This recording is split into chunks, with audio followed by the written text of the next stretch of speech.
Directly यहाँ से start करते हैं कि आजकल पाकिस्तानियों के चूंकि इमिग्रेशन के मसाइल बहुत हो गए हैं, पॉज लग चुका हुआ है, उसको हटाने के लिए क्या इकदाम किए गए, ये क्यों लगा और इसके ऊपर जो है वो पाकिस्तानी जिन मसाइल का शिकार है उसके ऊपर आप क्या कहेंगे?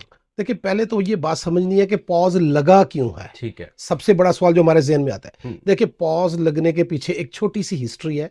आज से तकरीबन 3 वीक पहले हम्म। प्रेसिडेंट ट्रंप ने एक चार्ट उसका अपने सोशल मीडिया के ऊपर पोस्ट किया था। सही। उसमें उन्होंने बताया था कि किस किस मुल्क के लोग कितनी कितनी वेलफेयर ले रहे हैं ओके। परसेंटेज के हिसाब से। ठीक है। तो पाकिस्तान का नंबर भी उसमें काफी ऊपर वाले नंबरों में था। आ गया। 40% सही है। पाकिस्तानी लोग वो ले रहे थे। बिल्कुल सही। तो वो एक खतरे की गारंटी मुझे महसूस होगी। मैंने वो चार्ट अपलोड भी किया जी जी। और लोगों को बताया भी। ये है मेन कॉज ओके। कि जो लोग वेलफेयर ले रहे हैं और जिन मुल्कों के लोग ज्यादा ले रहे हैं उनकी एक्स्ट्रा वेटिंग की जाए, एक्स्ट्रा जांच पड़ताल की जाए। ठीक है। ये है मेन वजह। अब वेटिंग क्या है जी। कि जब आप ये सिर्फ इमिग्रेशन वीजे के लिए, याद रखें, नॉन इमिग्रेंट का इससे कोई ताल्लुक नहीं है। ओके। ओके। तो जब, और इमिग्रेशन वीजा वो होता है जिसके ऊपर आपको ग्रीन कार्ड मिलना है। हम्म। तो ये देखना है इसमें जो मेन मकसद है कि ये बंदा जो ग्रीन कार्ड लेकर इमिग्रेंट बन के अमेरिका जा रहा है, इसको जो स्पॉन्सर कर रहा है, जो इसका form I-864 affidavit of support fill करके देता है, उसकी वर्थ क्या है? ठीक है। ये वेटिंग का एक मेन हिस्सा है। ओके। दूसरा हिस्सा इसमें यह है कि अगर इसका कोई को स्पॉन्सर है, उसकी वर्थ क्या है? वो इतना स्ट्रोंग है कि पहले 5 साल तक इसको संभाल सकता है। आज संभालना क्या है? ठीक है। संभालना कि उसको अगर मेडिकल की जरूरत पड़ती है ओके। और वो इतना वेल ऑफ नहीं है, उसकी जॉब इतनी नहीं है, जो बिजनेस इतना नहीं है, तो वो उसकी पेमेंट करेगा, उसकी पे करेगा, इंश्योरेंस खरीदेगा उसके लिए। अगर उसके पास खाना पीना नहीं है तो वो उसका खाना पीना पूरा करेगा। अब ये फोकस सारा आ गया है इसके ऊपर, स्पॉन्सर के ऊपर, ठीक है। जो स्पॉन्सर कर रहा है। ठीक है। हो क्या रहा था पहले, ये कानून है, ये बहुत पुराना कानून है कि जब आप ग्रीन कार्ड के ऊपर अमेरिका आते हैं, पहले 5 साल तक आप कोई वेलफेयर नहीं ले सकते। ना आप मेडिकेड ले सकते हैं जो कि बिल्कुल फ्री है, ना ही आप फूड स्टैम्प या ब्रिज कार्ड, जो भी आप उसको नाम देते हैं, वो ले सकते हैं। ये कानून था, लेकिन कुछ स्टेटें इसके ऊपर थोड़ी सी नरम थी और वो दे रही थी।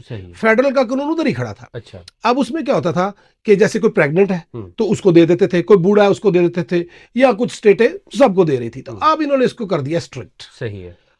अब उस स्ट्रिक्टनेस पे जाने से पहले वो आपके मुल्क में ही आपको देखना चाहते हैं। ये एक एक्स्ट्रा चीज है। पॉज ये है कि अब उन्होंने सब कुछ रोक दिया, कोई बैन नहीं लगा। ये बहुत सारे लोग इसको मिक्स कर रहे हैं कि ये जी बैन है। बैन का ऐसे कोई ताल्लुक, बैन तो होता है कि मुकम्मल बंद हो जाना। हमारे मुल्क में कैसे देख रहे हैं उसको? हमारे मुल्क में लोग तो पहले शुरू में तो उसको बैन ही समझते रहे कि शायद ये बैन है जी, अब यहाँ से कोई जा ही नहीं सकता। ना ना ना, सही। आज की डेट में भी मैं साथ साथ अपने इन वीडियोस में ये करता रहता हूँ, बताता रहता हूँ कि आज की डेट में भी इंटरव्यूज हो रहे हैं। ओके। पॉज है, पॉज का मतलब है रोक दिया है, आसान लफ्जों में, क्योंकि मेरे लोग आसान लफ्ज समझते हैं, मैं वही बताता हूँ।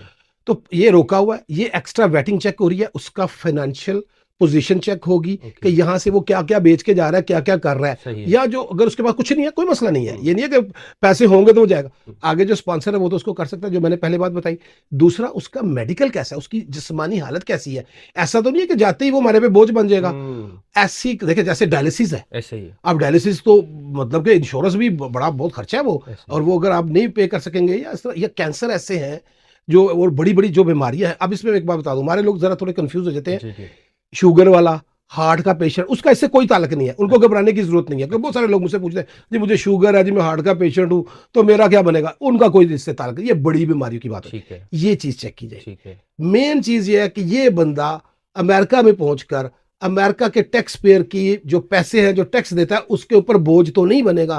उसको चेक करने के लिए पॉज लगा है, सादा लफ्जों में। और ये एक बात जो बहुत ज्यादा लोग पूछते हैं, ये कब खत्म होगा? देखिए, इसकी डेट तो आपको अम्बेसडर भी नहीं बता सकता, कोई दुनिया का बंदा नहीं बता सकता, जब तक वो प्रोसेस मुकम्मल नहीं हो जाता। और ये प्रोसेस ज्यादा लंबे नहीं होते। ये कोई कल मुझसे कोई पूछ रहा था जी 6 महीने लगेंगे, साल लगेगा, नहीं, ऐसा नहीं होता। ये हो सकता है कुछ वीक्स में खत्म हो जाए, कोई 1 महीना लग जाए, 2 महीने लग जाए। तो इसलिए इसका कोई हतमी डेट नहीं है। लेकिन इसके ऊपर काम हो रहा है और बड़ी तेजी से काम हो रहा है। और जैसे ही वो देखेंगे कि यार हमने एक अपनी जो लिमिट है या जो हमारा टारगेट है, या जिनकी करंट डेट है इस वक्त, जिनके इंटरव्यूज हो चुके हैं या होने वाले, हमने उनकी वेटिंग कर ली है, तो वो पास खोल देंगे। पेशेंस से काम लेना होगा, पेशेंस से काम लेना होगा, और घबराने की जरूरत नहीं है। सही।